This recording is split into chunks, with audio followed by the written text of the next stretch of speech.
Mungkin nama-nama yang telah disebutkan tadi akan menerimanya saat ini juga langsung dari pengumuman. Dan dari keluarga Bapak Sioto mungkin akan diwakili oleh salah satu anaknya. Saya tidak tahu apakah sudah hadir atau belum. Surat kelana. Ya.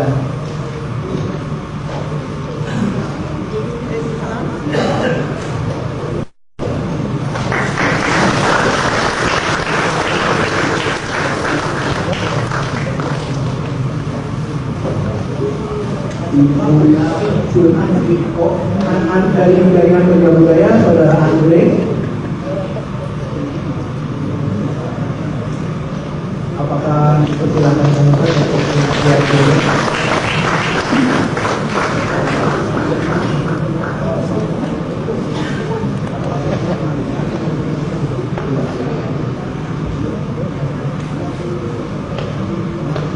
tunggu dulu Pak Wid, Ibu Tri baru saja tiba. Ibu Tri sekarang berusia 92 tahun, mungkin yang tertua di Malaka. Masih muda, umur paling muda. Ibu Tri akan mendapat buku dari Pak Wi Hajun. Tadi sudah diumumkan. Iya.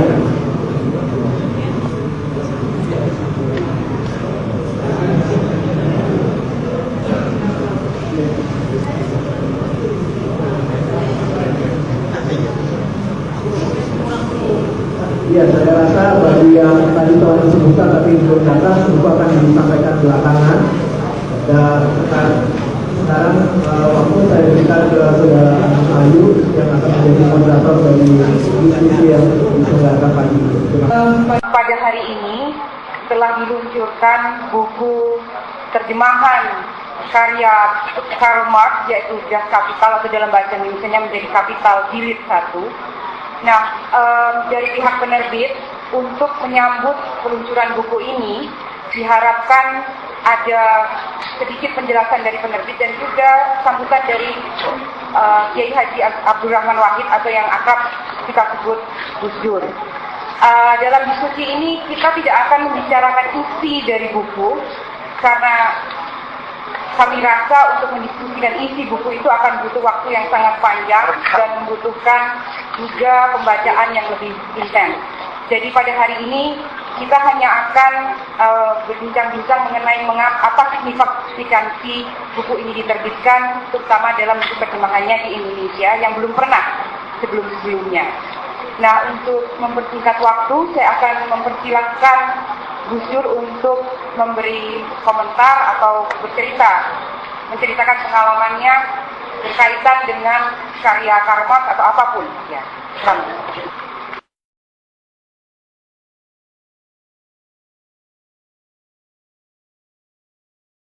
Terima kasih, saudara moderator,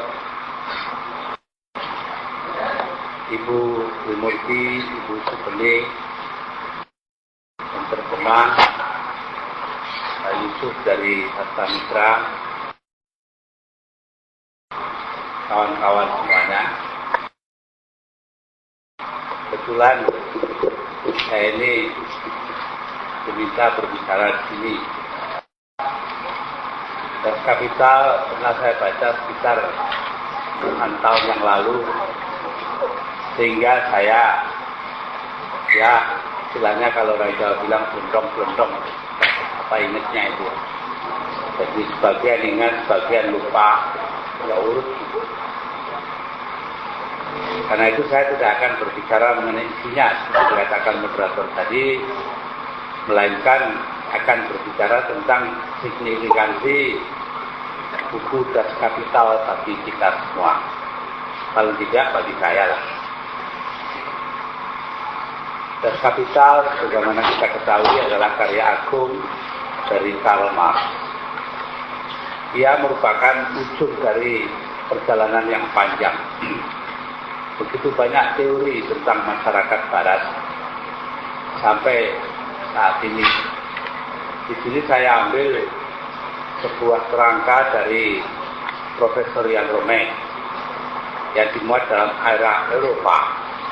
Dulu diterjemahkan ke dalam bahasa Indonesia sekitar tahun 50-an, diterbitkan oleh Van Hoover dari Bandung. Di situ Profesorian Romain melihat perkembangan yang terjadi di Barat dari sebuah kacamata khusus, dan ini nanti kita terapkan kepada karya Karl Marx. Menurut Jan Romain, dulu ada yang dinamakan pola kemanusiaan umum pertama. It's the Allgemeine Menselijk Patroon. Pola kemanusiaan umum ini sudah ribuan tahun lamanya ada, berdiri atas beberapa hal. Pertama, pemerintahan monarki dengan sang raja menjadi wakil Tuhan di muka bumi. Kemudian yang kedua adalah moralitas yang ada waktu itu, yang menganggap baik dan buruk sesuatu pekerjaan. Yang ketiga adalah tambatan masyarakat pada sebuah profesi yang utama, yaitu pertanian. Yang keempat adalah adanya jumlah guru moral yang ada. Nah, sekitar abad ke-6 sebelum Masehi terjadi krisis besar, dan lahirlah dari krisis itu jawaban manusia ini yang berbentuk ajaran-ajaran Konghucu dan Lao Tse di Tiongkok, Siddhartha Gautama di India, Zarathustra di Persia, dan Akhenaton di Mesir. Mungkin dapat ditambahkan di Indonesia Prabu Sakai, tapi ya abadnya lain, lebih tua. Jadi tadi saya terus terang aja baru kembali dari Cirebon. Ada teman-teman Sunda Wiwitan, kepercayaan Sunda, yaitu Pak Jadi Kusuma dan kawan-kawan mengadakan panen raya, saya di sana. Nah tadi Pak Jadi Kusuma dalam sambutannya menyatakan bahwa budaya Sunda ini dulu sudah mengenal ini tahun Saka Sunda, almanak atau kalender Saka Sunda. Saya bilang kepada Menteri Perindustrian, secara saya lupa, ini kalau Menteri lupa, itu bahwa Pak Jadi Kusuma itu memakai istilah yang ya secara budaya diambil alih, karena Prabu Saka itu orang Jawa, katakan tahun Saka itu kalender Saka, jadi artinya itu terjadi akulturasi. Nah, semuanya tadi itu menguatkan kembali moralitas yang ada, menguatkan kembali kedudukan raja, dan beliau-beliau yang disebut tadi, Lao Tse, Konghucu, Siddhartha Gautama, Zarathustra, dan Akhenaton adalah moralis-moralis besar yang mengembalikan itu semua. Akhirnya semua itu kembali menjadi, katakanlah, warisan manusia. Kecuali Yunani kuno. Di Yunani kuno itu lahirlah filsafat Yunani, sebuah pemikiran yang tidak berdasarkan moralitas, tapi berdasarkan rasio, berdasarkan akal. Penyimpangan pertama oleh Eropa atas Allgemeine Menselijk Patroon atau pola kemanusiaan umum pertama itu diikuti dengan Pax Romana, upaya untuk mewujudkan kekuasaan Romawi yang bentuk paling utamanya adalah Lex Romanum, hukum Romawi. Tidak peduli siapapun kena hukum itu ya tunduk. Yang ketiga, lahirlah pengorganisasian oleh gereja. Yang keempat, kemudian datanglah Renaissance, kebangkitan kembali. Diikuti oleh klerus, rasionalisme, dan kemudian revolusi industri. Revolusi industri inilah yang melahirkan orang-orang seperti Karl Marx. Hasil kelahirannya adalah abad ideologi di Barat. Abad ideologi ini, the age of ideology, ini timbul katanya Romen sebagai responsi budaya Barat terhadap apa itu namanya Allgemeine Menschenrechtspatrol, pola kemanusiaan pertama.